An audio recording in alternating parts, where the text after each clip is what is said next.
everyone, and welcome to another episode of my Woman Who Inspires series. My name is Sreshtha. I am the director of the Self-Worth Leadership and Empowerment Consultancy. I am also a motivational speaker and wholeness guide. At the end of it all, I really just want mental freedom for all women. In this series, we talk about our so-called perceived negative emotions and how those emotions are really pushing us to a better place and even your purpose in some instances. Today, I am extremely excited to have a very special guest with me. She is from the Philippines. Her name is Marfina Teodoro. She is an executive and life coach, a grandmother to a 13-year-old, and she's passionate about helping empower women themselves, getting over their challenges and finding the jewels within. She is certified by Marshall Goldsmith, certified coaching, executive coaching, and she has her own business, CMTL Coaching. So welcome to this series, Marfina. How are you today? Thank you very much for having me here, Sri. I am good. Thank you. Yes, I'm really happy to have her as well because of the time difference. So it is 7:30 a.m. by me, but it's nighttime by her. Exactly. So I'm glad that we were able to work it out and that she can be on the series. When you hear her story, you'll understand how much she is a woman who inspires. So Marfina, I will invite you to share your emotional healing experience. Thank you, Sri. Yes, my story began 30 years ago. And at that time, I was the CEO of a big manufacturing company. We had about 1,400 employees, and we were making garments for export of very well-known brands. And because the business was getting bigger and bigger, I had to get people who would help me. And I got a relative who I thought would be trustworthy. So she was working with me, and unfortunately, I guess because of also the things that were happening, there was just too much money involved. So later on, I had partners. They found out that she was embezzling the money, and what happened was that I couldn't believe it. I really couldn't believe it.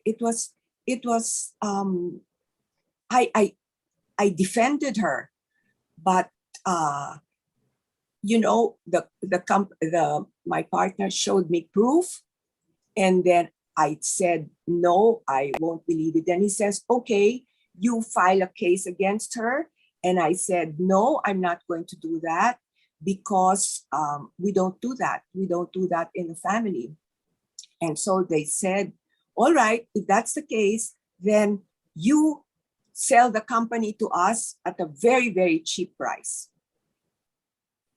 So because of that, I had to give up so much, millions. I had to give up millions to protect her and to protect the family. So I was devastated. It was such a life-changing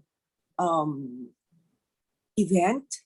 And even my marriage later on was affected, and the family was affected, and it was really very, very painful. Now, how did I get out from there? It took a long time, took a very long time, and it was heartbreaking. I couldn't, of course, when I approached her and I confronted her, of course she denied it. But there was a moment that I heard her talk with somebody on the phone. I lifted the phone without her knowing, and then she was talking to her secretary, and I knew that, yes, she's the one.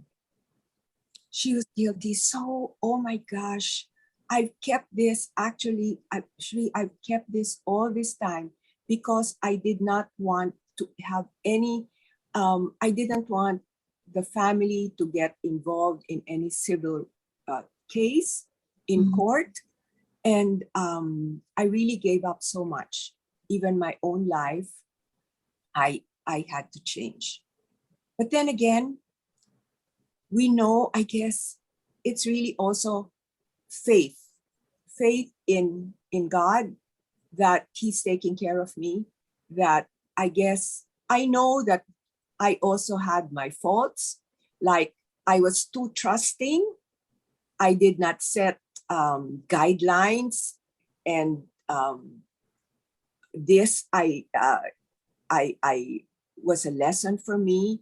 And also that even if you trust somebody, you have to make sure that there are parameters. You have to make sure that really you're on top of it, and that you do not just listen to what they say just by face value.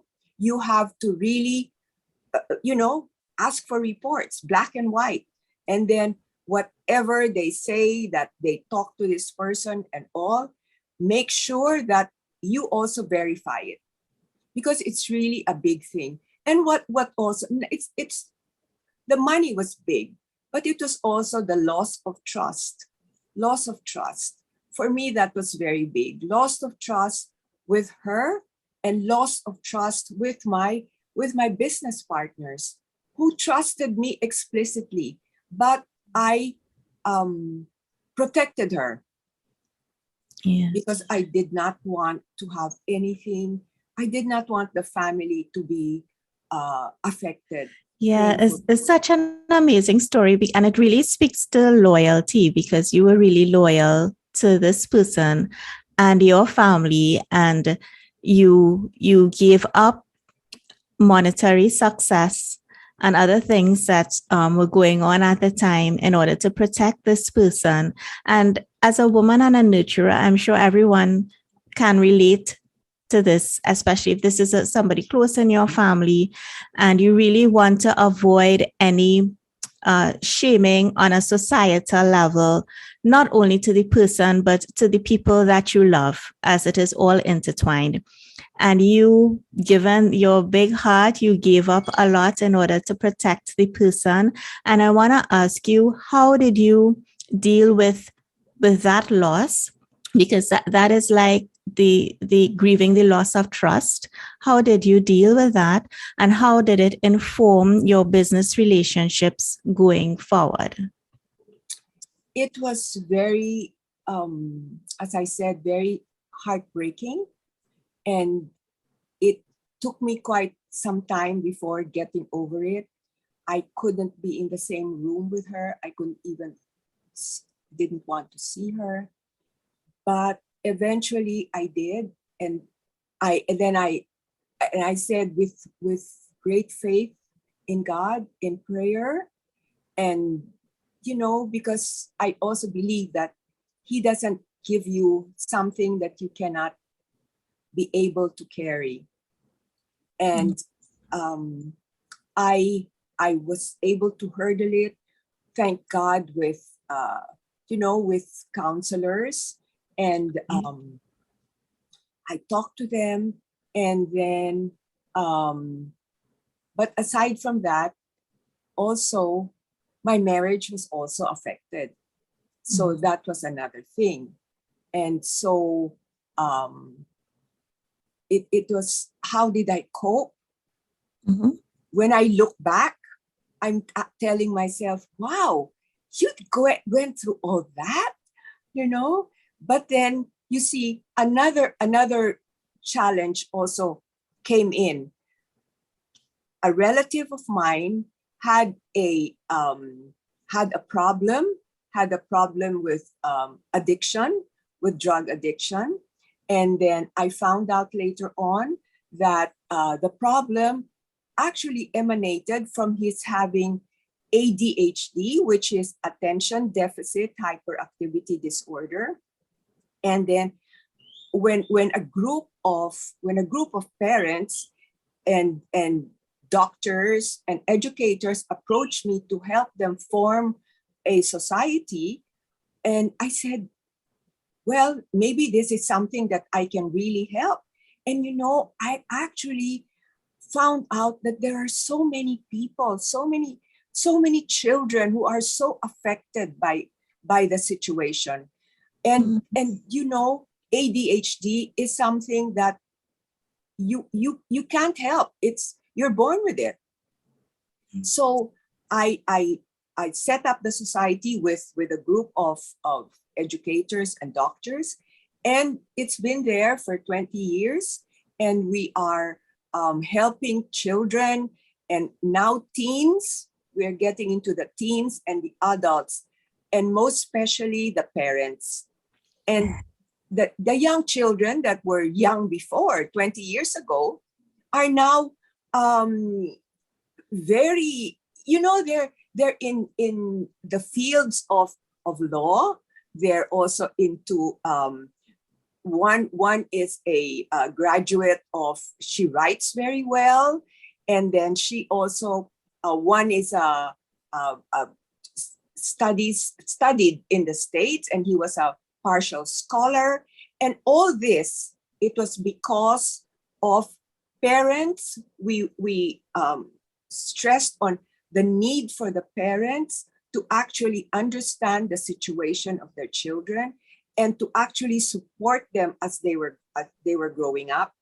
And because it's not easy, it's definitely not easy. So that was where I put my time and effort. And sorry, go ahead. Yeah, go ahead. Yes, and in addition to that, I went into another industry, footwear industry.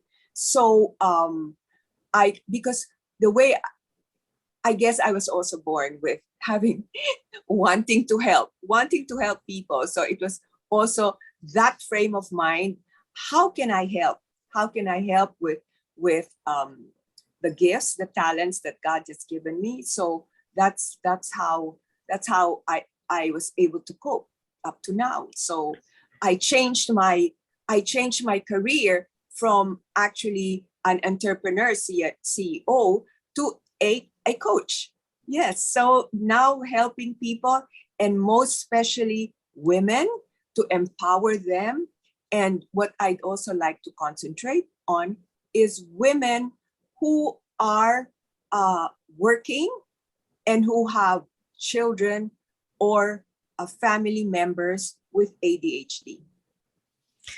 Wow, when you say your story, for me, even though the first incident was extremely unfortunate, it seems as though everything was aligned. So, that happened in order for you, and this is just my interpretation, to change course, so to speak, and to leave behind that entrepreneurial piece that you're trying to do. Maybe not leave behind, but to give it up a little bit in order to do something that may seem or can be seen as more purposeful. I don't want to rank one over the other, but to work with parents, and being a mom, I totally relate, and with parents and educators and doctors on ADHD, which is Attention Deficit Hyper Disorder, is such a noble thing to even go on to forming a society, helping young persons going through it, helping their parents who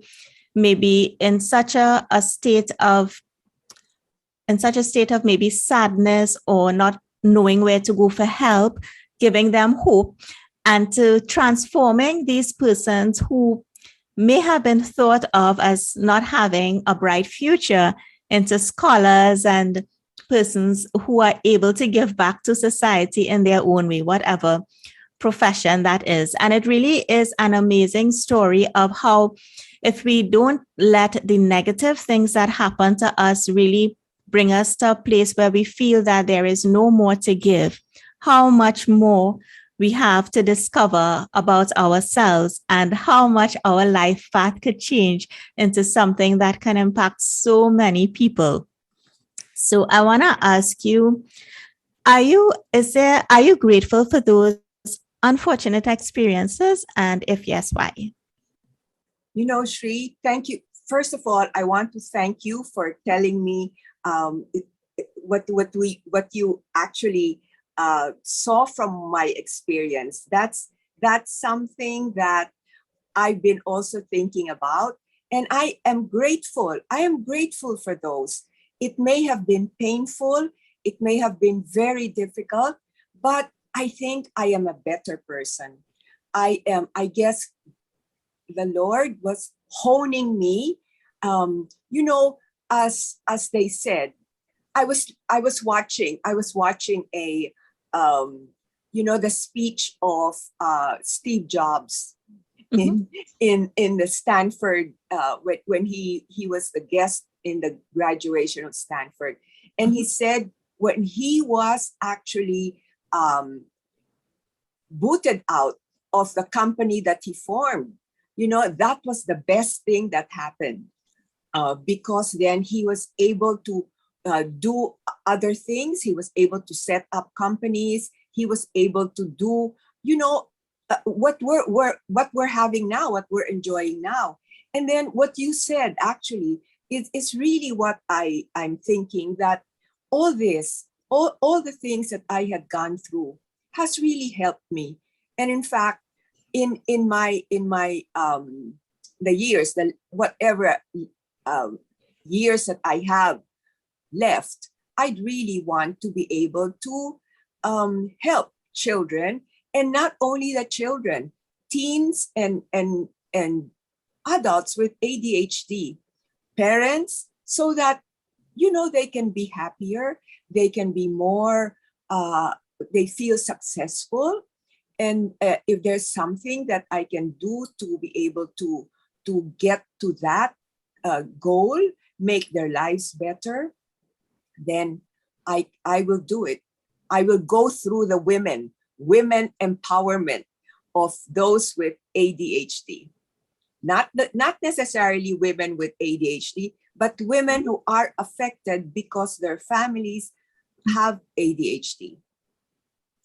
Yeah, through the heart of a woman, so many things are amazing, because so many things can be accomplished, I could say, because the woman as the mother and the nurturer is the one who cares sometimes more about the people in her family as opposed to the person themselves. And they really look out for the people around them, especially where you come from.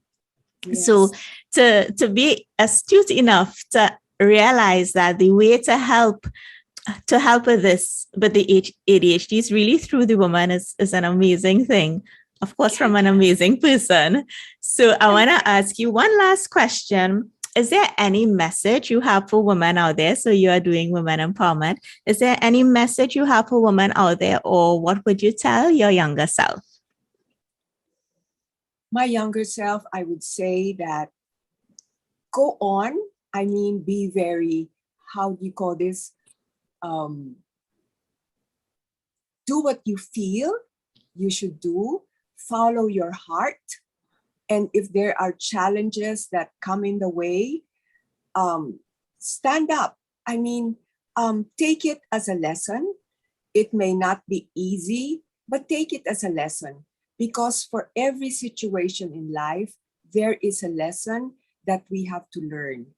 And I guess it repeats and repeats until we learn the lesson.